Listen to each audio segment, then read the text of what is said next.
research really centered around three basic questions. The first of which is what defines a public space in Beirut. It is a definition of public space that leans more towards the social aspect of public spaces and has less to do with ownership and more to do with spontaneous events and really spaces of community building and placemaking. The second question was, why does the city of today have very few public spaces? And has this always been what it is today?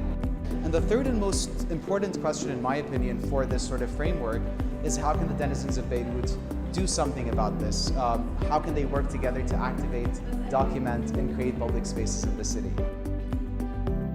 The Beirut I knew was completely the opposite. Beirut I knew was this, the outside was the safe and the inside was sort of a place to sleep and wait until you get outside. Yeah. So whether it was in the mountains or whether it was in the city, roaming the streets, playing on the sidewalk, going for walks with your grandmother, everything was just alive outside.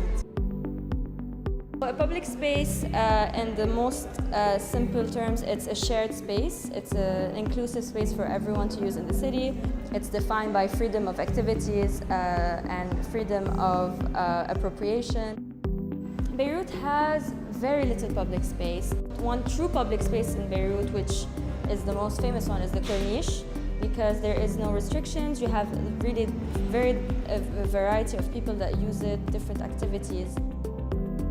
There's a tremendous need to reinstate the feeling of community, I think, in our society. We have sort of lost the community feeling that permeates throughout the city rather than small segments of the city. So we have to have a sort of broader feel where we all belong to Beirut and not to a certain part of Beirut or certain streets of Beirut, but we all belong to Beirut.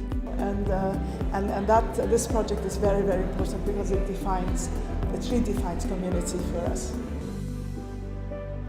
Beirut, I think, has not fully recovered from the years of the civil war or the frantic privatization that followed it.